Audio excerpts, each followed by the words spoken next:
We are legends.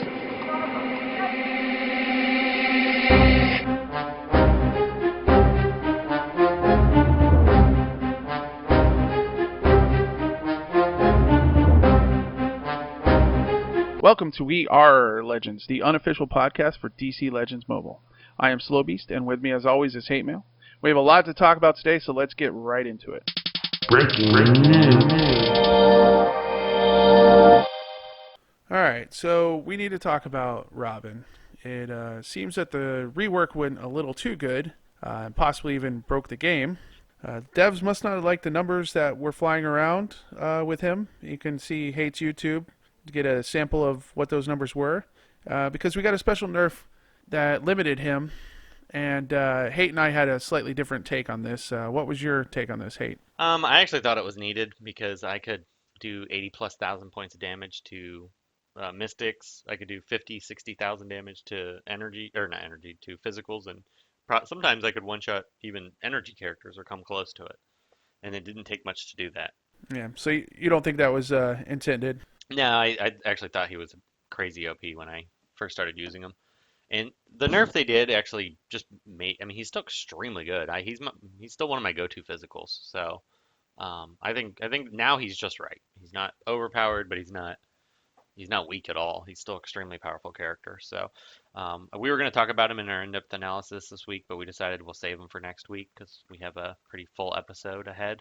But yeah, he's very good. Yeah, and I agree with you. He is good, and I don't think that the nerf was too much. I think it was the correct amount. What upset me about it was the fact that, we had to go months with the Lobo issue, the Lobo Deathstroke combo, the baby Lobo, and they didn't work anything to try to fix that. And now all of a sudden, we're gonna change to where we're gonna take care of stuff before it even becomes an issue.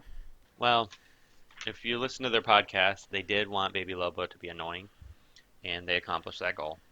And they wanted Lobo to be annoying. Well, either way, he fit the bill. He definitely is annoying. And yeah, they took way too long. But I feel like now we're in a good spot. We do have. If they're going to fix things this quick, I'm happy. I'd much rather than be proactive than reactive. And I agree with you there. If this is going to be a sign of things to come, then I'm actually okay with it. I was just upset that, why all of a sudden do we get this change where we're going to be so quick to correct mistakes? Like, if that's a sign of how it's going to be from now on, then awesome, excellent. I'm really excited about that. But if this is just, we don't like Robin, so we're going to nerf him, but we'll continue to keep other mistakes. And yeah, but the only reason I'm not upset is they didn't ruin him. He's still an upper echelon character. So yep, I would agree with that. All right, and the other thing I wanted to talk about was the new cheat death mechanic. And I'll give credit to Goler86 on Reddit for that moniker of cheat death. This is the mechanic that we have with Clayface as well as Catwoman. It seems to be a good workaround to the Deathstroke problem, where we're creating those characters that don't die, but they're not giving the buff to Deathstroke. What do you think about that? I actually really like it. They don't want to have too many revivers, so then heal immunity also is nullified, but they can drop to 0 life and they don't actually die. So it accomplishes two things: not giving Deathstroke buffs when you don't want to give it to them, and if they do another character that gets some type of buff. It also is a counter to Robin because the character's not dying and Robin's not getting a buff. And also heal immunity doesn't have a negative effect on these characters. So I like that they have another tool in their toolkit to avoid having too many of this type of thing, but it makes it so that matches last a little longer, because it definitely seems like they're trying to avoid having just high crit 2-turn matches. They want to have matches that drag out a little bit, and this is a way to accomplish that. Yeah, I would agree with that. It seems like overall the mechanic's pretty great. It still makes a really frustrating character without giving those bonuses to the other characters that benefit from a revive. So all in all, it seems like it's a great mechanic, and hopefully we'll see more of that in the future. You wanted to make a comment real quick about the Lord of Unliving change? We weren't sure, and I asked Stanner, and she confirmed that the Lord of Unliving event, that some people were thinking it was only for February, but it is permanent. So we do have confirmation that is a permanent change, which is a phenomenal change. Hooray! Yeah, farming Legendary Essence takes forever, and this makes it much more an easier thing to do now. Yeah. It still takes a long time, but it's nowhere near as time consuming as it used to be. Sure.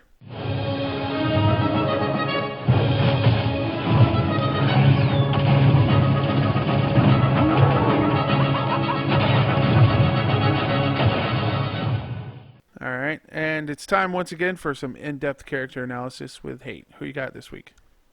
This week we're going to just talk about Clayface. Like we mentioned before, we have two discussions coming up later in this episode, so we wanted to leave some time for that. But the first character is Clayface, who I've been playing with for a little while. Really liking this character. He's not quite what I thought he'd be. I was thinking he was going to be this super new meta changing character that creates a wall that you can't get through. And while he doesn't do that, he actually seems very well balanced. He's a true tank. He doesn't do a ton of damage, but he has some really interesting combos with certain characters, and we'll talk about that in the section with the Ogre Barbarian later. But pairing him with invisibility characters and especially Mirror Master allows him to taunt longer, and you can also make giant meat shield teams. He's really fun. The legendary order I would go with for him would be 2-1-5-4-3 or 2-5-1-4-3. It's kind of up to your preference on that one. And then for his skills, I would recommend going 2-1-3-5-4. And in the abilities, let's get into it a little bit. His first ability is called Slinging Mud. It actually does decent damage on his basic. I was really surprised. I thought it would do no damage. And that ability also applies a speed down. When you upgrade it, it allows him to steal one buff. I originally didn't think this would be that great, but when you're facing teams like Power Girl, he'll steal her taunt, and while it doesn't last real long, if it's early in the turn cycles, you'll get a taunt in between your next taunt. So a lot of times it allows you to stay taunting longer. Also, you can sometimes steal death immunities or awareness. So while a lot of these usually will drop off pretty quickly, it's better than I thought. So I'd definitely upgrade this second or third. And this would be probably the second ability you would want to put your Blue Hope into. The next ability is the Roar of the Monster. This is his bread and butter. This is his taunt. When he taunts, he gets 10 agility ups. And if you max that skill all the way, it actually lasts for 2 turns, which I couldn't believe it did when I first saw it did that. The legendary upgrade allows him to cast this at the beginning of the turn and also makes the entire rest of your team invisible. And the other additional thing it allows is if someone else casts invisibility on him, it causes him to taunt. There's only one other character that can actually do that, which is Mirror Master, who can choose who he's going to make invisible, so that's why he's such a good pairing with him. And Nightwing as a leader can cast invisibility on him, but it's random. It is a 70% chance to cast on another teammate, but there's no guarantee it's going to land on him. Personally, I think this is the best skill in his kit. You should definitely upgrade this first. Even at low gear levels, he can take a surprising amount of beating. And I feel he's one of those characters that's actually viable at Legendary 1. So if you're a newer player, early player, he's one you might want to grab early. His next ability is his Mudslide. This is his AoE. It does damage to all enemies, and it applies 2 speed downs at fully maxed. The legendary upgrade for him also gives him an overheal. I've been told and watched some videos by some other whale players that have taken this ability, and it doesn't seem like it's a very big overheal, roughly 5% of his life. I don't know exactly how it's calculated, but for that reason I would recommend taking this for last. The AoE damage isn't a ton of damage, but it's not bad, and once again those 2 speed downs are pretty useful, especially if you decide to do a speed down centric team. His fourth ability is his passive, Stick in the Mud. When he's attacked, he has a 55% chance to silence if he's taunting. And the legendary upgrade allows him to steal 1 positive immunity from the attacker. This is not a bad skill, but it requires a lot to activate. And for that reason, I would probably take this one fourth. And this would be the last one that I would put your Blue Hope into. And his last ability is the Reformed Criminal. This makes him immune to critical hits. And when he goes to 0 life, he has a 30% chance to gain a heal. This is the one that Slow Beast mentioned earlier. He doesn't actually die. And if he has invisible characters next to him, he can gain an additional 30% on each side. So he can actually go as high as a 120% chance, according to Ogre, to cast this ability. So if all of your characters are alive and he gets taken to 0, he's probably not dying, or he's definitely not dying. If you have just 2 characters, it's a 90% chance. Even just 1 invisible character next to him. That's why he pairs extremely well with Robin. Catwoman's a good pairing. Either one of the Arrow Bros, if you have the invisibilities taken on their legendary upgrades. So characters that go invisible help enhance his kit. It's really strong and useful for him. I would definitely take his legendary upgrade. Purges all bleeds and negative immunities at the start of his turn. So a lot of times the trick to getting around these big tank characters is to run a heavy bleed team, and he actually nullifies that pretty well. So I would probably take this ability second or third. I think Legendary 2 is where this character is the most ideal. So if you can run the events and at least get him to Legendary 2, take his taunt and his either this ability or his basic. Probably I would take this ability if you're only going Legendary 2. If you're going Legendary 3, you could take his basic with it as well. But definitely a strong character. I really like everything that his kit brings, and he can make some really fun, interesting teams. Okay, and as we discussed in our special podcast we dropped just to talk about the new characters, we really felt like Clayface was going to be a monster, and he's turned out to be that monster. Maybe not quite as powerful as we were hoping, but still really decent. So far, you've found that to be the case. Yeah, he's definitely a good character. He's one that I would go get the shards and rank up. I think he's new player and veteran player friendly. He makes some interesting, fun teams. So he's definitely on the upper echelon of characters. I think they got it pretty right with him. Yeah, he's really fun to play with so far. I've had a lot of fun with him. I know you also have had some fun. We're going to hear with Ogre's segment how much fun you've been having with him, but really absorbs a lot of hits. Oh, he can take a beating. If you're watching the YouTube video of this, I have tons and tons of video with him. The YouTube version of it is probably going to go up a little bit late on Wednesday, probably not till the evening, because I do have to be to work fairly early tomorrow, and by the time Slow gets this edited, I'll be long in bed. So if you're waiting for the YouTube version, we'll have the audio version up in the morning as always. But if you go in to check the YouTube version, hang tight, it will be there later in the day. All right, and then real quick, we just wanted to talk about some changes that were made to the Alliance. Was it just the Alliance shop? The daily changes, yeah, just the Alliance packs and the Alliance change in pack. Before the shop used to rotate different characters and was available in the pack. Doesn't seem to be the case anymore. It looks like it's rotating out the same ones that you can get out of the purchasing the packs. And they did do a few changes. A nice change is we see Raven in the basic pack, and I don't think she was there before. And they moved Batgirl up to the uncommon. Yep, I've been seeing her a lot. Yeah, I've been grabbing her like crazy. I actually just got her to Legendary 4. I just need to save up the Legendary Essence, so I'll be doing a review with her because I was waiting to get her leader skill to mess with some ideas that I had. Awesome. So we have, and then Wonder Woman DOJ is added to the packs. People that have been playing for a while probably don't need her at all, but if you're a newer player, she's one you definitely want to grab. And so some decent changes to the Alliance packs. All right, and we're going to have our new segment. This is going to be a reoccurring segment. Probably every other week we'll have a segment with this new player. His name's JB, and we're going to have a discussion with him now. All right, welcome to our new segment. Today we're starting our new player neighborhood, and joining us is JB. JB, how long have you been playing the game? Playing for about 4 to 5 months now. Okay, and you started from scratch. You were completely free to play. Free to play, remain free to play. Started with Hal Jordan and Penguin. Okay, yeah, so right around Penguin is when you started the game? Yeah. Okay, and what would you say, what's some questions you have for us to try to help steer you in the right direction here? So I'm still in the process of really getting my guys powered up. I only have 2 legendary characters at this point, Power Girl and Flash. So that's been, when you're free to play, that's a pretty difficult process. So I guess in terms of kind of honing in on a few particular characters, what's the best means of maximizing their potential? Should I be focusing on gearing up or targeting their abilities? Obviously a combination of both. I guess that would be a big question I have. Okay, that makes sense. I think we kind of talked about this a little bit, but we'll go over it again. And I really feel like you got pretty good starts of a team here looking at your roster. Power Girl and Flash are pretty good characters to gear up. My suggestion would be to pick one from each affinity, really powerful characters from each affinity that you can focus on to try to, because if you try to spread your leveling up amongst all your characters, you're going to have a really weak, you're going to have a diverse team, but you're going to have really weak characters, and you're probably not going to be able to complete the missions or your events. Sure. So it's better if you have a really strong core, one from each affinity, and then it wouldn't be a bad idea. Red is pretty powerful affinity right now to have 2 reds.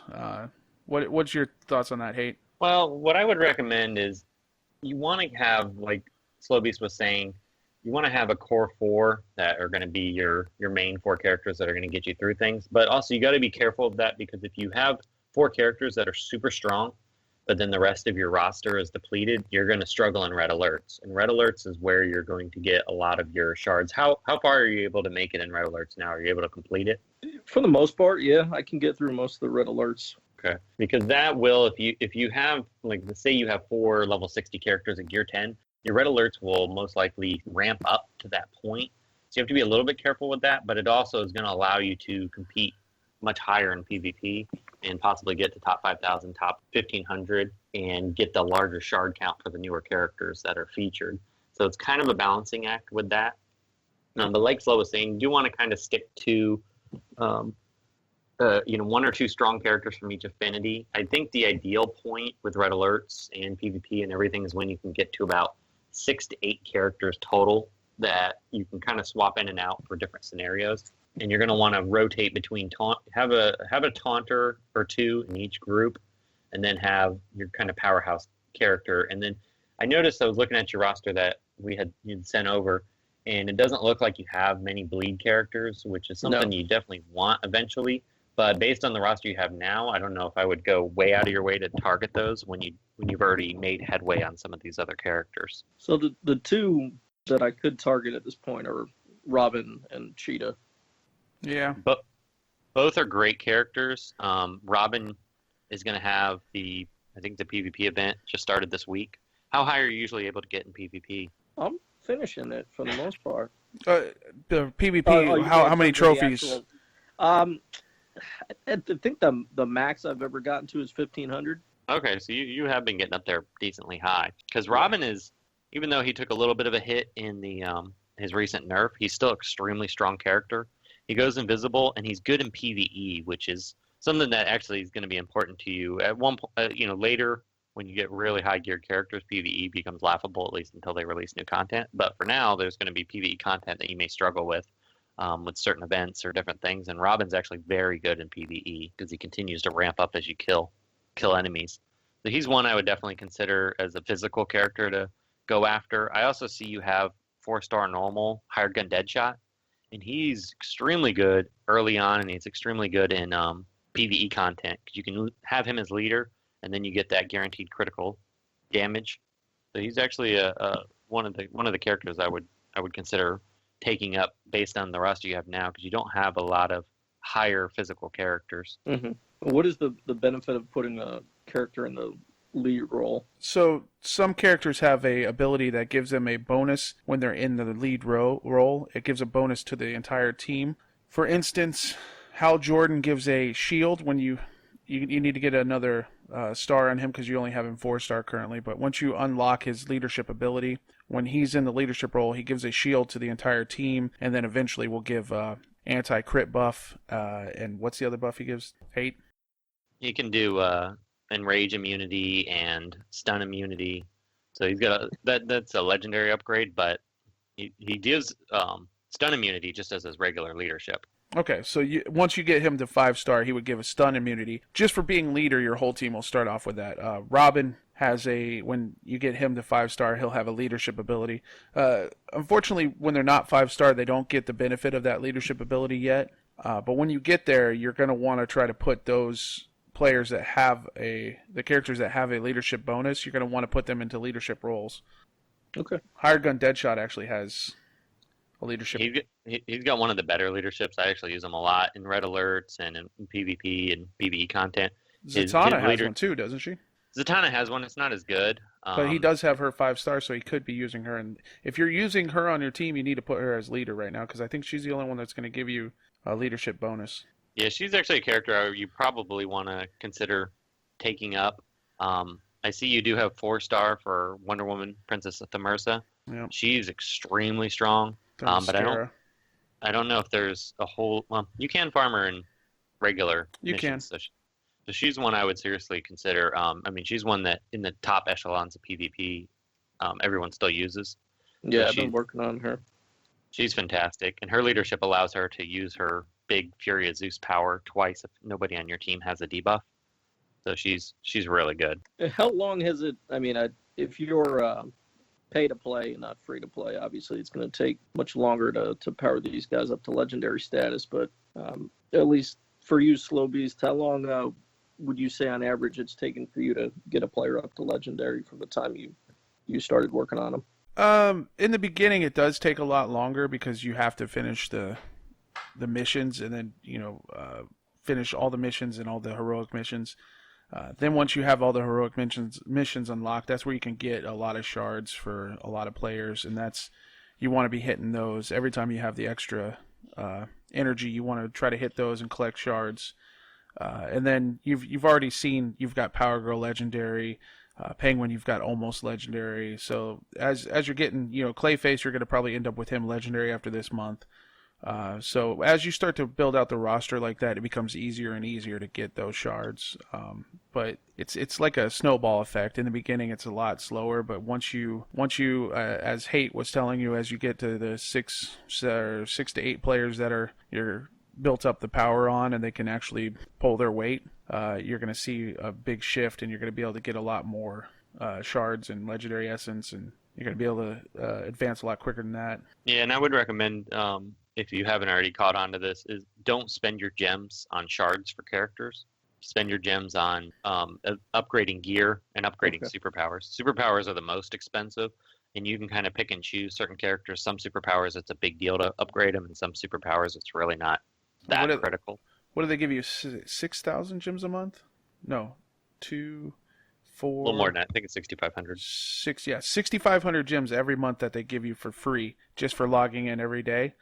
And if you use them for energy, so you're going to use them for energy so that you can do the missions to build up your essence. And then once you build up your essence, on Sundays they unlock all the different upgrade events, and you're going to want to hit those upgrade events to try to power up certain individual. Like what Hate does is he has a couple of characters that he's going to max out on Sunday, and he waits till Sunday to do it. I tend to do the same thing. I try to max out certain characters on Sundays, so I save up my gems and get my energy on Sundays to do that.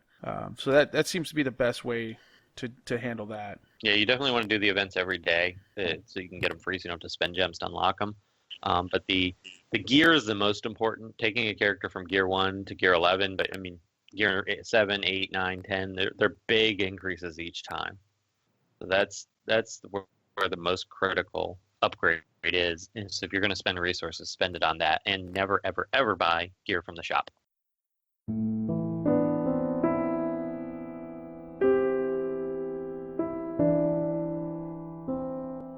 We wanted to talk to you about a serious problem in the world today.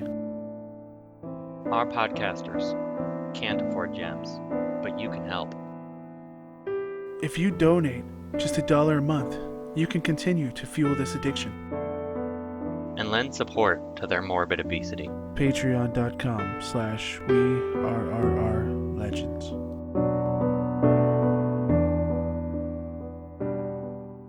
Crazy team comps with Ogre Barbarian. Alright, it's time once again for crazy team comps with Ogre Barbarian. And before we get into that real quick, Ogre, I just want to let you know I watched your video with Kimmo taking on the legendary upgrade level 5 by yourself. Kimmo takes on the world videos. Yeah, that is kind of amazing. I am completely sold on Kimmo. I am upgrading him currently as we speak. I'm super impressed. We actually just recorded a session with JB, who's a new player, and Slow Beast has gone so far as to recommending Kimmo as to an early player now. Oh no. Okay, so this is, as an avid fan of Camo, my personal take on him. He's not a beginner-friendly character. I could see that. There's a lot of nuance. And you have to know what you're doing, or you're going to get obliterated. He is. He's one of those. If you ever play any other kind of game, he's one of those characters that you're going to pick up, and most people are going to be like, whatever. And then the people that use him are going to love him, and they're going to just exploit the crap out of him, and then just like, you're going to run into him, and you're going to fight him, and you're like, But the people who use him love him, so I mean. Yeah. I was super impressed, but. Alright, so what team comps did you have here? The first one that I wanted to talk about, and I've used this one a lot and really like it, is the Nightwing, Robin, Clayface Mirror Master. That is a fun team, at least it looks like on paper. It seems So- really good. I'm sure you're thinking you take advantage of the invisibility from Clayface and. Well, the idea here was that pretty much all three of those guys can go invisible on their own. Mm-hmm. You know, so and then Nightwing I think passes it around also randomly. Which is So if great it randomly because hits Clayface, then he that's awesome. taunts. Exactly. Beautiful. And then you have Mirror Master, who, if you have the upgrade on his 2, will also be able to make Clayface invisible while also granting him some shields. Clayface has a really big HP pool, so those shields are going to be pretty hefty. I use this team a lot, and Nightwing has a 70% chance to cast invisibility when he uses his basic. Unfortunately, it doesn't, and I haven't tested it enough to know, but it doesn't seem like Clayface gets the taunt from the passive. Nightwing doesn't cast the invisibility when he's using his passive after every turn. I don't think he gets the invisibility. So, Okay. but it only works when you actually cast his basic. But it's still good because he's jumping all over the place attacking. And then Mirror Master, you can cast it on him. It's a very solid team. And that was actually another thing. When Red Robin comes out, his passive is going to play really nicely with that team, so you could probably swap Robin for Red Robin. Yeah, I think. I think that would work pretty well. All right, what was the next team you had? The next one he had, this is more of a fun team because it's not going to fit in every situation and probably easily countered by a full Mystic team, but it's Captain Cold, Clayface, Killer Frost, and Mirror Master. I actually played around with this one too, and that is a fun speed down team. What was your thoughts on this, Ogre? So, you know, I do have a tendency to play more into the fun aspect. And as I've stated before, I love control. These guys all embody that very nicely. They are the epitome of a control slow roll. We're going to chip away at you and you're not going to do anything about it. So that's kind of really all it is just stack the speed downs. Clayface with his AoE can trigger Mirror Master's passive out the gate. So, I mean, you're going to have some damage at least. And then you have Killer Frost using her stun on those Mystics, hopefully, to keep them out of the fray for a little while. And then you have Captain Cold's chance to stun on his basic if they have enough speed downs. So you're going to be throwing speed downs everywhere, so hopefully he'll get a couple of stuns off. It actually does work okay against Mystics. I mean, as long as it isn't a super heavy Mystic team with Wonder Woman POT as the lead, you actually can stand up just because of the slows and stuns. Yeah, it keeps Wonder Woman POT is going to be your nightmare because she just doesn't care about debuffs. Mm-hmm. And she's always going to be that problem for those kind of teams that just want to spread the debuffs like bleeds or speed downs. So Well, it seems like a fun little team. What was the last team you had here? And the last one was Captain Cold, Solomon Grundy, Lobo, and Clayface. And this isn't Baby Lobo, this is Daddy Lobo. I see that. Ogre definitely has Yeah. Daddy Lobo. I have made a point to get Daddy Lobo because he actually does a lot of tanking. The dude can take a hit. Yeah. And the cool thing is, when he takes that kind of a hit and he stands back up and he didn't have to revive, you still get your 3 points or your 6 points or whatever from PvP. That's nice. So, you know, I mean, the idea was all three of those guys can tank really, really well. And then you have Captain Cold who just says, I'm going to basic attack you because you hit one of my guys. Right. So Just keep just slowing you take it. down. Exactly. So the idea was that, you know, eventually you're just going to wear down the opponent again because all three of those guys taunt really well and you cover all three affinities. So it's not like you're worried about one guy just taking the beating over and over. All three of those guys take it really well. And two of them have revive, one of them has a cheat death. So they're not likely to go down very quickly. I tested that team out. It worked okay. My problem is that ever since Captain Cold, I like Captain Cold a lot at Gear 10, but at Gear 11, I'm not as big of a fan of him. He doesn't pack enough of a punch, and his slows aren't quite enough, and he's a little bit squishier than you would think. So he tends to go down a little too fast for my taste. I played with him for a little while. I ended up swapping him out for Ares with this team, and that team wrecked face. It was such a good team. Interesting. Yeah. Yeah, I would imagine Ares is actually a really good fit. Yeah, that actually was Grundy too. That's not bad. And I've been playing the same team, but I swapped out. I'd been running a different version of this team with Ares, Clayface, Doomsday, and Bane, and that team is so good. That was Alexi's comp that he had posted on the he posted a similar comp to that on the official in-game forums, and that team's so much fun. It's just a big meat shield team, and I was able to actually run that on auto. You'll see if you're watching the YouTube version of this, you'll see that team. Even against Deathstroke teams, I could run it on auto, and I would lose Ares occasionally, but everybody else would usually survive. Yeah, they're really hard to take down, and I can only imagine that Bane with 10 agility ups is going to be insane. Oh, right. He's impossible. I mean, he just keeps getting buffed, and then same thing with Doomsday because he's using Devastator on turn 1. Yeah. It's a good. Yeah, that's good a good team. that's a good combo to point out is that Devastator on turn 1 with Clayface by himself. Yeah. So. And I even upgraded Firestorm, and he can use his either shield buff or attack on turn 1 as well. It wasn't quite as potent as Doomsday for whatever reason, but it's having that agility up for 2 turns whenever it's max, the superpowers at full max, is ridiculous. Yeah. So the difference between Doomsday and Firestorm's AoE, well, one, it's an AoE, but Devastator is a heavy damage, and I do mean heavy. It will hit hard regardless. Yeah, I one-shot I've any brought red in- that don't have death immunity, usually. Yeah, I've brought in my Gear 10 Doomsday and one-shot Gear 11 Huntresses all day long with Devastator. So, like, just messing around, I brought Hippolyta at, like, Gear 9, Doomsday, Cheetah, and then I forget who else I brought. I think it was World's Greatest Detective Batman. But I just started stacking all the buffs, and then Doomsday devastated her, and she took like 35,000 damage or something. It was just like, Yeah. well, that works. I'm having a lot of fun in Doomsday, especially paired with Clayface. Yeah, it seems like a really good combination there because Doomsday just needs that 1 or 2 turns to kind of ramp up. Clayface gives it to him, so.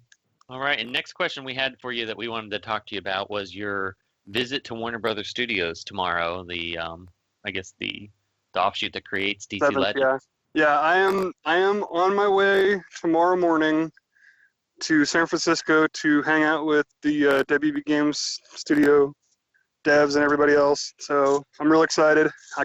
I have no words really to describe the elation that I feel right now. I am Just very jealous. anticipating everything. If I didn't live all the way in Florida, I'm I would, super jelly as well. Well, that's the one thing about living 2 hours away. yeah, that's awesome. Hopefully you find out some information that you're allowed to talk about. Yeah, no, I'm going to find out lots of information. It's just whether or not I'll be able to talk about it, obviously. Yeah, so we'll definitely have to have you hopeful. on next week to talk about it. We're going to drag everything we can out of you. Exactly. Interrogation session will begin. Hey, now I was in the military, so All right. Well, we appreciate it, I know how Ogre. to phrase things where I don't actually say anything. So You're just going to give us your name, rank, and number?